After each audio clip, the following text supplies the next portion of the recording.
So now that we're done with the drafting, let's jump into the game and talk about the pre-laning phase. When you jump into a game, obviously while you're drafting, you already want to have a rough idea how you're gonna lane. You have probably nowadays you go 2-1-2 lanes basically, and yeah, then you have to, as a mid laner, you don't have to do as much talking, but the side lanes, they have to always talk together, like we want to do this, we want to pull the way, or we want to play the lane, and things like this. You want to have these talks before the game starts, so you have a rough idea how the lane will go, and you can execute. You can just execute while you're laning instead of having to talk and like try to figure out during the lane, like what do you want to do.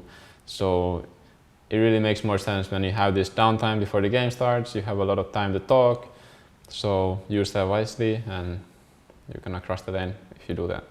Now I'm playing Invoker. I'm gonna go Vex because against Ember you wanna have some extra regen so to negate the State of Fist spam, and Tornado gets rid of the shield, very powerful. So already I've decided that I'm going Vex first of all. And then you need to think about who's the favorite in this matchup. I think Invoker beats Ember very hard if you play it accordingly. So I'm already in my head playing it, taking a very aggressive approach in the lane. So first of all, I'm trying to get a good block, getting on my high ground, keep the lane as static as I can, so he doesn't get to last hit under tower, doesn't get the tower buff, 3 armor, HB regen. It's very strong, so you don't want to play against that. And I want to keep the lane as static as I can, not push it, keep it there, last hit deny, and yeah. My plan is to harass him out of the lane, keep right clicking him because my Quas gives me a lot of regen. I don't have to worry about that, he has to keep bringing regen. So basically my idea here already, before I'm in the game, I'm thinking about if I get this good block, I get the creeps on my high ground, I'm gonna be in a very good position to keep harassing him. You wanna have a rough idea how the first 5 minutes go, and some heroes is different. Maybe if I'm playing Tiny, I'm gonna be like, okay, when the time is 4:40, I wanna move out of the lane, push the wave, go to the bounty runes, start ganking. Things like this you wanna think about before it actually happens, so you can inform your teammates and you can play accordingly.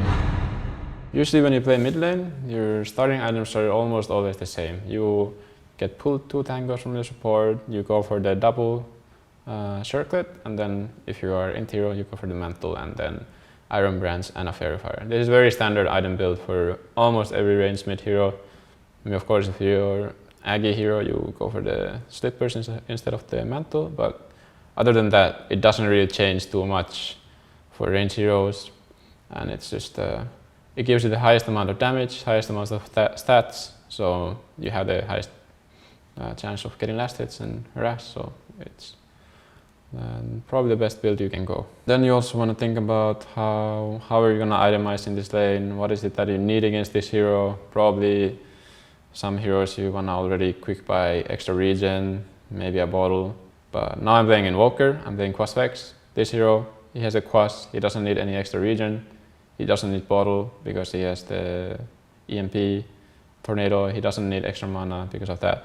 So the only thing I'm thinking about, I'm playing against Ember mid, the only thing I'm gonna need is extra damage. So my first items is gonna be items that give me damage. So I'm probably gonna go for a Blades of Attack, very efficient, a lot of damage. I'm building it into a face boots anyway, so it's a very efficient item for the lane, and it's probably what the Invoker mostly needs because of his low attack damage, and that's the only thing he basically lacks on the lane. So yeah, then there's maybe if you're playing Tiny, probably you already at the start of the game you think, okay, I'm gonna need the bottle really fast. I'm playing against Queen of Pain in the lane. That's a very rough lane already.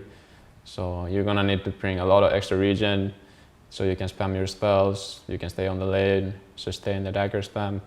So probably from the start, you save up some gold, you don't use all your money already, you rush the bottle, you keep spamming your avalanche and get the bottle as fast as you can. So in lanes like that, probably you get bottled, then you start realizing that you still cannot lane too well as the cop gets more levels on the dagger, so then you need to start thinking about what are you gonna do after. So probably get boots, start roaming, and so in this game I'm playing Tiny against the Furion mid. So this matchup, it's a bit of a losing matchup for me. Furion with a very high base damage and high attack time against a Tiny with 0 armor, and naturally you're gonna get harassed out of the lane. He's gonna outlast hit you with the trance and stuff. So it's a bit tricky lane, it can be, but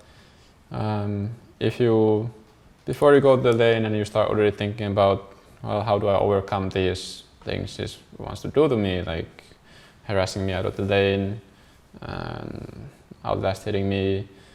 So probably I already want to get a fast bottle so I can spam my nuke and spam my tree toss. I want to push the wave all the time, and that way I get the most out of the lane, and there's really no way for Furion to stop me when I do that. So you need to know your advantages in the lane, like what can they do to stop you, and Furion really doesn't have many ways to stop you on how to push the wave out. So that's gonna be my game plan for this lane. You can see my starting items. I start with 3 branches and a fairy fire. I'm saving up 200 gold already. It's gonna be a quick bottle, and it's gonna give me the extra regen I need in the lane against the Furion. So and you can also use your team, as Dota is a team game above all. So you always have your supports. You can ask them, like, maybe a 4-minute rune, he's gonna go for the rune, can you go for the rune and we kill him there, or at least guard the rune for me, as I have the bottle. I really want to use the 4-minute rune, it's very important for me. These kind of things you have to communicate with your team, make it happen, and this way you can also turn losing lanes into winning lanes. It's very small things that can turn it upside down. You can use your teammates to your advantage, and sometimes the best thing for you is to leave the lane and help your other lanes to destroy them even harder. So don't be stuck up on the lane if you are not getting anything out of it, and help your team if you can. Every game it's good to, before the game starts, it's good to have an idea how you're gonna lane the first 5 minutes. What are you gonna itemize? Are you gonna go for a bottle? Are you gonna go for a fast boots to start roaming because the lane is gonna be rough later? Or whatever it is, you have to have a clear plan in your head before you go into the game. Communicate it with your teammates. What's your plan for the first 5 minutes? If it's ganking, or is it that at 4 minutes you really need the rune, so you have to already communicate with your team that, yo, at like 3:30 can you please come guard the rune already, and things like this. It can really change the game. So yeah, always have this thought process in your head before a game if you want to give your 100%, and that's how you start winning games. So I mean, if you're lacking like experience-wise, you don't know exactly what you need to do in this matchup and so on, then I mean the best thing you can do is go into the game, try something out. That's what I do all the time. I go into a pub game, I do something, it fails miserably. I'm like, okay, I'm not gonna do that again. And that's the beauty of Dota. You can play 10 games a day, 20 games a day, and that's how you start learning and start pushing your limits. And the best way to learn is by failure. So you know what not to do next time, and you have another plan. You always have to have another plan, better plan. So you will always keep getting better. If you play safe every game, probably you're not gonna get much better. You're just gonna stay where you are. But pushing the limits, failing, and then learning your new limits, that's the best way to learn fastest.